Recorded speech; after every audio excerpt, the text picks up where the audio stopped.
You dig deep enough into any place, or anyone for that matter, and you're bound to find some skeletons hiding.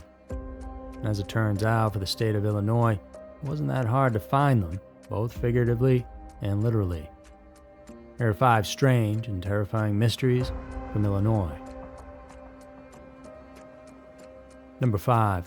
The Brown's Chicken Massacre.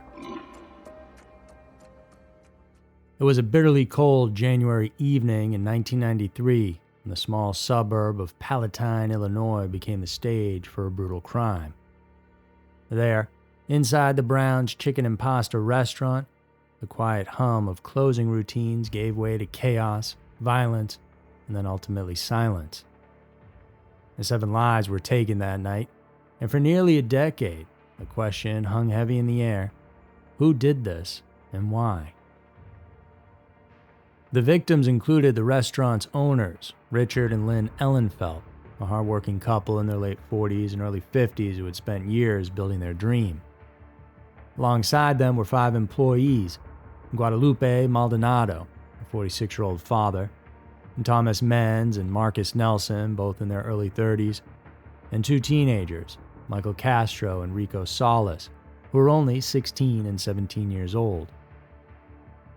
All 7 of them were wrangled up and marched into 2 separate walk-in fridges, and this is where their bodies would be found hours later. They were executed, one by one, before the culprit stole about $1,800 in cash. It was a ruthless crime, and the killers probably could have gotten the money without murdering anybody. It really wasn't that much. But instead, they took 7 lives. For Palatine, after this, life would never be the same. More than just the bodies, the killers left a trail of evidence that would take years to decipher. One of the most pivotal clues, though seemingly innocuous at first, was a piece of half-eaten chicken. It sat in the garbage, taken in as possible evidence. Ultimately, the chicken is what saved us in terms of, we had the foresight to freeze that. And like I said, it took 6 years before we got the DNA, but it took another 3 years after that before we figured out whose DNA it was.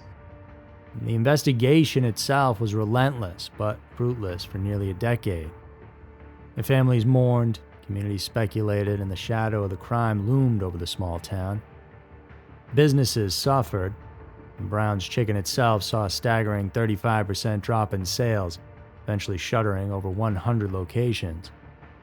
And the restaurant where the massacre took place would be entirely demolished by 2001, a last-ditch effort to erase the horrors of that day 8 years ago. It wasn't until March of 2002 that a breakthrough came, and it arrived in the form of a confession, one not made by the killers themselves, but by an ex-girlfriend. Ann Lockett, the former partner of James Degorski, came forward with a messed-up revelation, and she implicated Degorski and his friend Juan Luna in the murders. Luna, a former employee of Brown's Chicken, had a familiarity with the restaurant's layout that made the crime disturbingly calculated. The pair had reportedly committed the murders, not out of necessity, but just for the thrill of it, which tracks since there was no need to do what they did. When investigators revisited the evidence after this confession, they turned to that half-eaten piece of chicken. Advancements in DNA technology had come a long way since the early 90s, and this time, the chicken gave up its secret. A DNA match to Juan Luna. It was the crack in the case that everybody needed. In May of 2002, nearly a decade after the killings, police arrested Luna and Degorski. Their confessions, while contested in court, had Luna admitting to participating in the murders, while Degorski's tape confession echoed his partner's narrative. And both cried they had been coerced into confessing, but the DNA evidence and corroborating testimony from Lockett and another woman, Eileen Bacala, sealed their fates. Luna's trial in 2007 ended with a guilty verdict for all 7 murders. Despite calls for the death penalty, a single juror's dissent saved him from execution, and so he got life instead. Degorski faced trial in 2009 and was also convicted of all 7 counts of first-degree murder. His sentencing mirrored Luna's, life behind bars with no chance of parole. Today, both men sit in the Stateville Correctional Center, and their lives confined to a prison cell after just wanting to feel the thrill of taking people's lives. Number 4. The fossil that defies classification. This story all began in the 1950s when amateur fossil hunter Francis Tully unearthed a strange torpedo-shaped fossil from the Mason Creek beds of northeastern Illinois. Encased in ironstone nodules, the fossil was so unusual that Tully couldn't even guess what kind of creature it might have been. Recognizing its potential significance, he brought it to the Field Museum in Chicago so they could weigh in. But the experts were just as baffled. Was it a mollusk, a worm, something else entirely? Lacking any immediate answers, the museum's curator officially named the fossil Tullimonstrum gregarium in 1966, immortalizing its discoverer. But the nickname Tully Monster stuck, and so did the mystery of what it really was.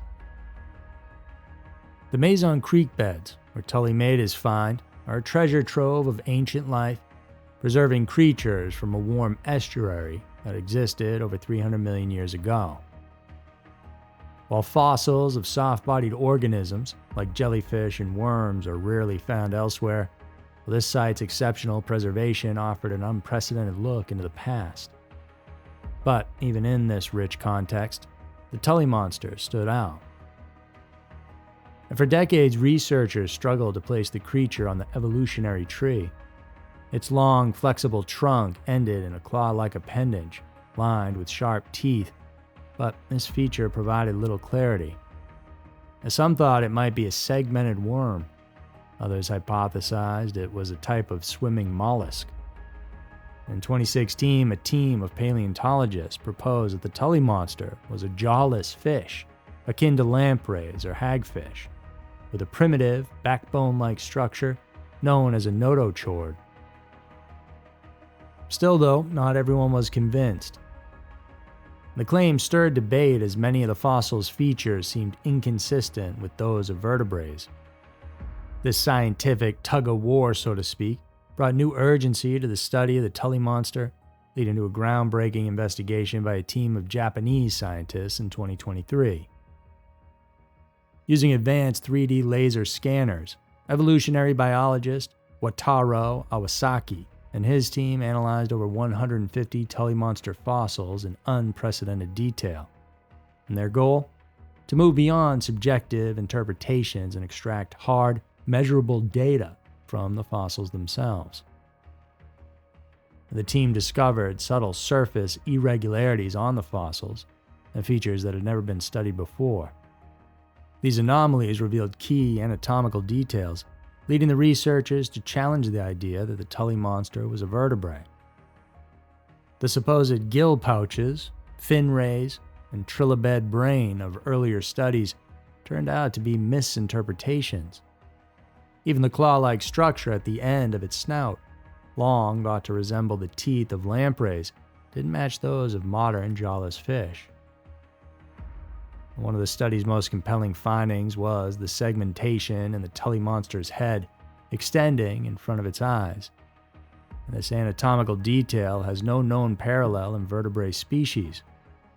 Instead, the segmentation hinted that the Tully monster might belong to a category of invertebrates that is yet to be fully understood.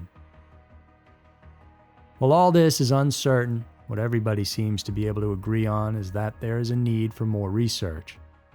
Many Tully monster fossils remain untouched in museum collections, waiting for new technologies to unlock their secrets.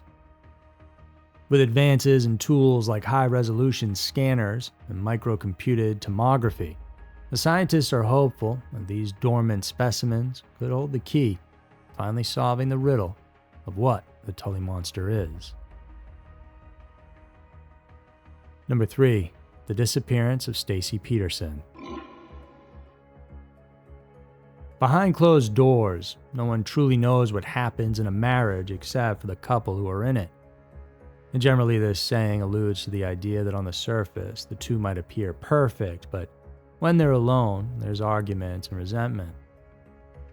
But for Stacy Peterson, her closed doors concealed more than just harsh words and secrets. They held something much darker that would ultimately make her story one of the most chilling mysteries in Illinois' history. At just 17 years old, she met Drew Peterson, a man 30 years her senior, whose charm and position as a respected police officer in Bolingbrook, Illinois, seemed to promise her stability and security, something she desperately wanted. But Drew's past wasn't a blank slate, and it definitely wasn't as squeaky clean as one might expect from someone whose job it was to enforce the law. You see, by the time he met Stacy, Drew was already a father of 4 and on his 3rd marriage. His second wife, Vicki Conley, had accused him of abusive behavior, and his 3rd wife, Kathleen Savio, had a tragic fate of her own. Stacy married Drew in 2003, becoming the stepmother to his children and eventually giving birth to 2 of her own. On the surface, they were the quintessential suburban family, but the cracks began to show as Stacy's close friends noticed her growing sense of isolation and fear. And she confided in some that Drew was controlling, manipulative, and had a violent streak. And then, on October 28th of 2007, the unthinkable happened, and Stacy Peterson vanished. That Sunday morning, she was supposed to visit a relative, so when she failed to show up without explanation, concerns began to mount. When asked, Drew claimed she had up and run off with another man, leaving him and their children behind. Stacy loves male attention. She could be... Ran off with a guy? Ran off with a guy, and she could be dancing somewhere. I don't know.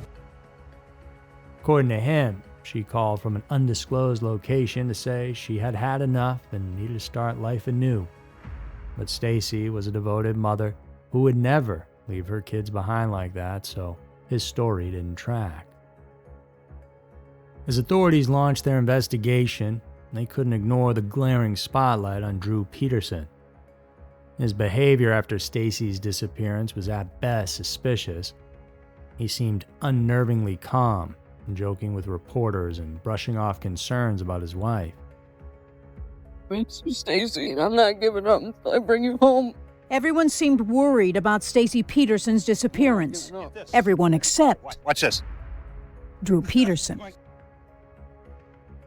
In digging into his past to get a better idea of who this guy really was, they saw that Kathleen Savio, Drew's 3rd wife, had died just 3 years earlier in 2004. And her body was discovered in a completely dry bathtub, but still the ruling was that she had accidentally drowned in there. And that would have been the ruling forever. However, with Stacy's disappearance, Kathleen's death was then re-examined. In 2008, her body was exhumed, and the findings were grim. The autopsy revealed signs of a struggle, bruising on her neck and her back, and a laceration on her scalp. This time it was determined that she had likely been killed and then placed in that tub to make it look like an accident. And Drew Peterson was officially indicted for Kathleen's murder in 2009, and in 2012, he was found guilty and sentenced to 38 years in prison. But even behind bars, Stacy's case remains unresolved. Without a body, charges can't be brought forward. And over the years, new details have emerged. Some of Drew's colleagues recalled hearing him making alarming remarks about how to get away with murder. A pastor came forward, claiming Stacy had confessed to him that Drew had killed Kathleen Savio and staged her death. Despite these revelations, well, Stacy's fate is a mystery, leaving the world to wonder. Did Drew Peterson's controlling nature escalate into something far darker? And if so, well, where's Stacy? Number 2, Resurrection Mary. The story of Resurrection Mary begins like a lot of ghost stories, on a dark road and under tragic circumstances. As it goes, back in the 1930s along Archer Avenue, a stretch of road connecting Justice, Illinois to Chicago's southwest side, well, drivers began reporting encounters with a young and beautiful hitchhiker. She was often described as wearing a flowing white party dress, her blonde hair cascading around her face with piercing blue eyes. And witnesses say she would flag down cars near the Willowbrook Ballroom, once known as the O. Henry Ballroom, a popular dance spot at the time. She would get into the cars, was very quiet and unassuming, and of those kind enough to pick her up, they all would later recount that as they neared Resurrection Cemetery, she would suddenly vanish. No explanation, no warning, just gone. Had this happened just one time or even twice, it wouldn't be a big deal. But for decades, Resurrection Mary has been seen consistently. Richard Crowe, a self-proclaimed ghost hunter, claimed to have collected over 36 substantiated reports of encounters with her. And the common thread? A sense of sadness, a sudden disappearance, and an unmistakable connection to Resurrection Cemetery. But who was Mary? As it turns out, Mary was a real person who had spent her final night alive dancing at the O. Henry Ballroom. And the evening had taken a bad turn when an argument started between her and her boyfriend. Frustrated, Mary stormed out, opting to walk along Archer Avenue. She never made it home. Struck down by a hit-and-run driver, Mary was left to die on the side of the road. Her parents, devastated by the loss, buried her in Resurrection Cemetery, dressed in the same white dancing gown she wore that fateful night. And yet, death didn't seem to silence her. In 1939, a man named Jerry Paulus claimed he met Mary at Liberty Grove and Hall, another dance venue. And they spent the night dancing, and then she asked him for a ride home, which he was glad to oblige. But as they approached Resurrection Cemetery, she disappeared from his car. Throughout the years, sightings have continued to pour in. In 1973, a cab driver entered a local lounge across from Resurrection Cemetery, confused and shaken. And he'd just picked up a young woman who vanished before paying her fare. And then there's the infamous 1976 incident involving the cemetery's wrought iron gate. Local lore claims Mary left her mark literally there. Handprints burned into the bars sparked an outcry from believers. The cemetery officials quickly dismissed it, attributing the damage to a truck. But for those who have encountered Mary, it was proof she still roamed the grounds. One of the most detailed encounters came from a cab driver named Ralph, whose story appeared in the Suburban Tribe in 1979. Ralph described picking up a young blonde woman who directed him down Archer Avenue before pointing towards the cemetery. As he turned to look, she vanished. Ralph's account was compelling, and he wasn't a thrill seeker or conspiracy theorist, just an ordinary guy who believed he had experienced the extraordinary. Interestingly, there's actually two Marys this spirit could be. Some believe she was Mary Bregovy, a woman who died in a car accident in 1934. Others point to Anna Mary Norcus, who perished in a 1927 auto accident after leaving the O. Henry Ballroom. And both women match parts of Mary's description, but no definitive proof has ever surfaced. Ultimately, what makes Resurrection Mary so captivating isn't just the frequency of her sightings, but the consistency of the details. It's the white dress, and the blue eyes, and the disappearance, of course, near Resurrection Cemetery. Each story adds another piece to the puzzle, and it blurs the lines between folklore and reality.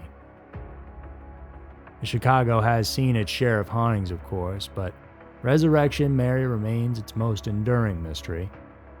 Whether you believe in ghosts or not, her story has left an indelible mark on the city's history. The next time you find yourself driving down Archer Avenue late at night, you might want to keep an eye out on the side of the road, because you never know who or what you might encounter. Number 1. The Vaughn family tragedy. June 14, 2007. It was supposed to be a fun family day, an escape to a water park in Springfield, Illinois. But by sunrise, the quiet frontage road near Joliet became the scene of an unimaginable tragedy. Inside an SUV, Kimberly Vaughn and her 3 children, Abigail, Cassandra, and Blake, were found lifeless, each the victim of gunshot wounds. And slumped over the console was Kimberly, a 9mm handgun at her feet. And nearby, her husband, Christopher Vaughn, bloodied from 2 gunshot wounds, limped away from the vehicle in a daze. When questioned by a motorist as to what had happened, he uttered the chilling words, "I think my wife shot me." The horrific part about it all was that the Vaughns weren't a family in crisis, at least not on the surface. Christopher and Kimberly moved to Illinois from the Seattle area in 2005 with their 3 kids. And there, Christopher transitioned from running a private detective agency in Washington to working at Navigant Counseling in Illinois. And Kimberly, a stay-at-home mom, had dreams of joining her husband's business at some point, earning a degree in criminal justice to make it happen. By all accounts, they were building a life together. However, Kimberly suffered from debilitating migraines, which she treated with a cocktail of medications. And some of the drugs she took were later flagged by the FDA, as they carried with them an increased risk of mood instability. In an email written weeks before her death, Kimberly actually confessed to Christopher that she felt a big personality change and anxiety.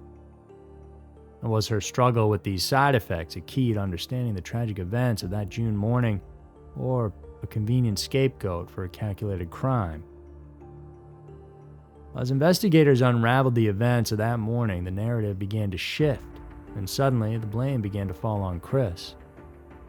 As it turns out, he was the one with the biggest mood changes, as he dreamt of a life of solitude up in the Canadian wilderness. The only way for that to happen was for him to get rid of any excess baggage, i.e. his wife and children. He had actually exchanged emails with an Ottawa resident about the logistics of survival many times. And in May of 2007, just a month before the murders, he traveled to the Yukon territories, reportedly scouting locations for his escape. Adding to this narrative, Vaughn's visits to strip clubs in the days before the murders were highlighted as evidence of his disengagement from family life. The witnesses testified that he spoke of leaving his wife and living alone in the woods. He was arrested under the idea that Vaughn had staged the scene, firing 2 shots into himself to shift blame onto Kimberly. Bloodstains, gunshot residue, and the angles of the wounds were scrutinized, with experts concluding that Vaughn was the only plausible perpetrator. And the jury agreed, convicting Vaughn of 4 counts of first-degree murder in 2012. And for that, he was sentenced to 4 consecutive life sentences. However, as with many high-profile cases, the conviction didn't silence the questions, it only amplified them. Forensic experts, crime scene investigators, and wrongful conviction advocates have since challenged the evidence that put Vaughn behind bars. Many seasoned investigators openly criticized the investigation, alleging tunnel vision on the part of law enforcement. And they say evidence was manipulated to fit a narrative that Vaughn was a criminal mastermind. The last thing a man that wanted to do that and knew how to do that would be to shoot himself in the wrist. You don't render yourself one-handed if you're getting ready to go live off the land in the wilderness. Yeah, maybe shoot yourself through the meat of the leg, but to shoot yourself twice takes a lot of commitment. And to shoot yourself in the wrist, where you might never be able to use that hand again when you're going to go live off, just doesn't make common sense. Advocates for Christopher Vaughn's innocence argue that the case against him was built on circumstantial evidence and flawed forensic analysis. The wrongful conviction group investigating innocence has taken up his cause, funding a full reconstruction of the crime scene to challenge the state's conclusions. Among their findings is the possibility that Vaughn's memory loss, a key point used against him during the trial, may be explained by dissociative amnesia, a condition triggered by extreme trauma. So, what do you think? So there were 5 strange and terrifying mysteries from Illinois. Hope you all enjoyed it. And if you ever want to listen to this, all of our content is available in podcast form wherever you get your podcasts. And if there's any stories from your state that you want us to cover, go ahead and let us know in the comments below. We'll be sure to check them out. You guys stay safe out there. I'll see you over in the next one.